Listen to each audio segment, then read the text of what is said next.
Gert-Jan Verbeek, mooi het seizoen, net al mooitje in de Duitse Bundesliga. De eerste FC Nuremberg had de 41-jarige jobbegeester op stitten zet om een saneem schok-effect te creëren. Doet Verbeek dit seizoen kwam als opvolger van de Duitse trainer Michael Wiesinger, stier de ploeg al in de degradatiezone. Na de winterstop wie er nog wel een knappe serie en lieke Gert-Jan Verbeek zijn ploeg weer op de rails te hebben.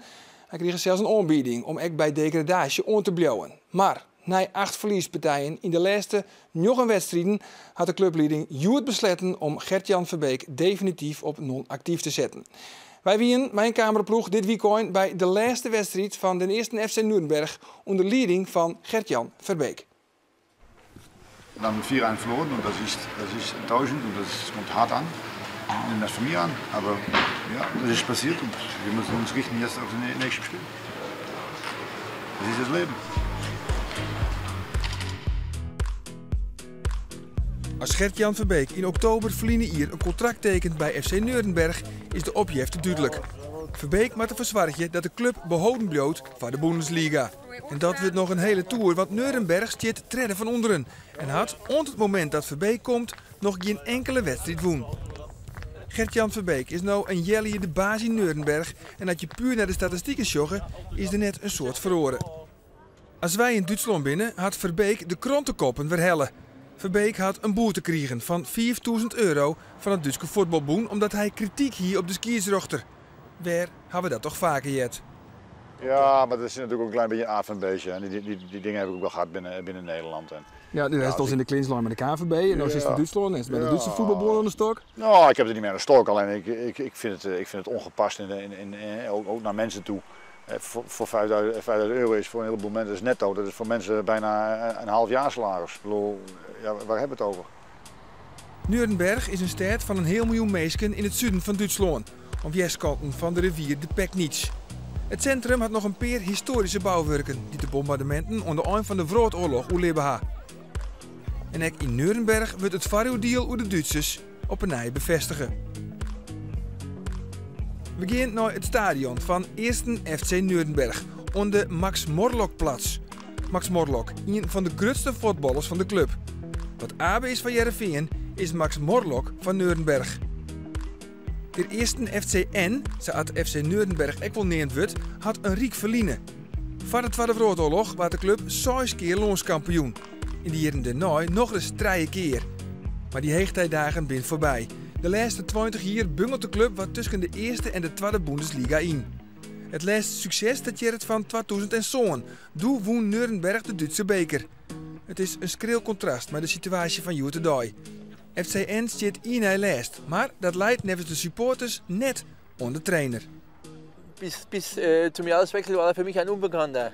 Ich finde, er ist unkompliziert, er neigt dazu, offensiv spielen zu lassen. Scheinbar ist er aber auch sehr akzeptiert trotz allem, auch wenn die Ergebnisse in den letzten Wochen nicht so für ihn ausgegangen sind, glaube ich. Das war ein bisschen schade, aber es war überraschend, dass er trotzdem hat offensiv spielen lassen. Ich denke, er macht gute Arbeit, aber er kann natürlich auch nicht, sagen wir, diese ganzen verletzten Misere, die kann er natürlich nicht kompensieren. Das ist ein Problem für ihn. Hoffen Sie, dass der Verbeek beim nächsten Saisonbeginn noch Trainer beim FC Nürnberg ist? Ja, ich hoffe es. Ich hoffe es. Und wenn es in der zweiten Liga ist. Weil in der zweiten Liga, denke ich, sind wir mit dem System Verbeek gut aufgestellt, um den Aufstieg zu schaffen. Das glaube ich schon. Ich finde die Spielweise, die er spielen lässt, in Ordnung. Guter Mann. Nur leider Gottes, die Mannschaft haut nicht so ganz hin. Und was denken Sie, wird der Club absteigen in die zweite Bundesliga? Nein. Nein. Als opvolger van Marco van Basten hier de directie van Sportclub Heerenveen een listje met 3 mogelijke opvolgers. Fouke Boy, Ernst Faber en Dwight Lodewegers. De namen van Gert-Jan Verbeek die net op dat listje. En dat Niels Verbeek nevens gewoon een absolute droomkandidaat is. Er zijn wel mensen vanuit de club die mij gevraagd hebben wat mijn plannen zijn en wat mijn ambities zijn. En die heb ik aangegeven. Gepolst, nemen we dat.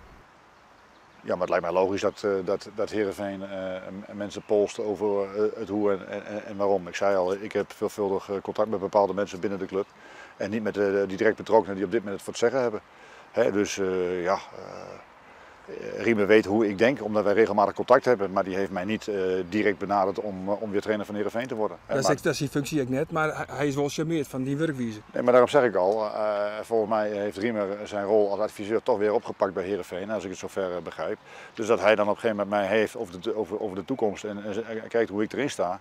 Ja, dat zal hij dan ook wel aan de betrokkenen. En dus is er ook geen contact geweest en gepolst van, joh, zou jij weer trainer willen zijn? Omdat ik duidelijk ben naar Riemer van wat mijn toekomst op dit moment, wat mij behept en wat mijn ambities zijn. Ja. En dat is niet terug naar Nederland. Kom eens nog eens een keer weer waarom in een functie bij de club, bij Sportclub Heerenveen?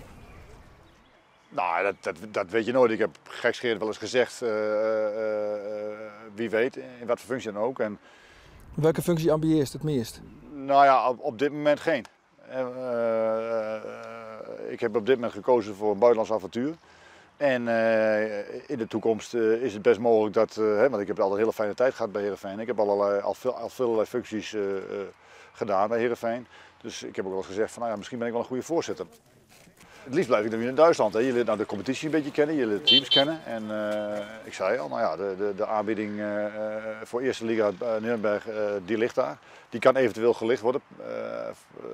Ik heb nog een optie tot 21 mei om toch te kijken van, ja, zie ik de samenwerking wel zitten. Maar anders loopt dat gewoon door. Ja, degraderen we, dan gaan we op tafel zitten en dan gaan we kijken of we weer elkaar kunnen vinden, net als in oktober.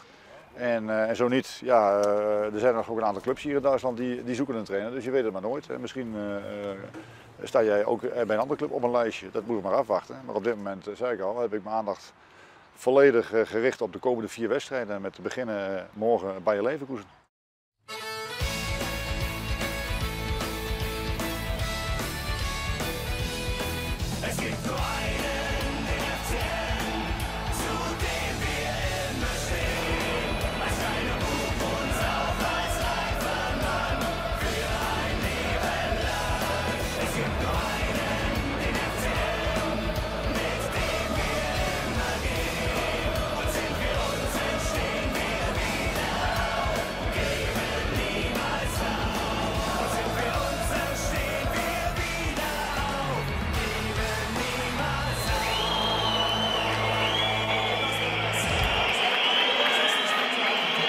Nürnberg verliest met 4-1 van Bayer Leverkusen. En dat betekent het 8e verlies in 9 wedstrijden. De spelers moeten voor de zoveelste keer dit seizoen uitlezen waarom het op een nij net slagen is. Man findet kein Wort. Wir haben die Woche sehr gut trainiert, sehr konzentriert. Wir haben gehofft auf mindestens einen Punkt. Nächste Woche haben wir wieder die Möglichkeit, 3 Punkte zu holen. Wir müssen jetzt so schnell wie möglich den Blick nach vorne wieder richten. Maar voor het eerst is er nou echt kritiek. Gert-Jan Verbeek leidt mij nog 3 wedstrijden te gaan onder vuur. En Duitse media vreetje haar aan of Verbeek Nürnberg wel voor degradatie behoren kan. Nürnberg speelt nog tegen Mainz, Hannover en Schalke. En moet nog minimaal 1 plak klimmen om streekjoch de degradatie van te komen. En mijn doelstelling was toen ik hier kwam, klassebehoud. Nou ja, dat haal je niet en daar word ik op afgerekend. En op dit moment is het zo dat we op een plek staan waarin we dus degraderen. Nou, dan heb je je doelstelling niet gehaald. Goed komt het antwoord van de directie van Nürnberg. Gert-Jan Verbeek is per direct op non-actief zetten. En zijn boetelonske avontuur is na een jaar hier alweer voorbij.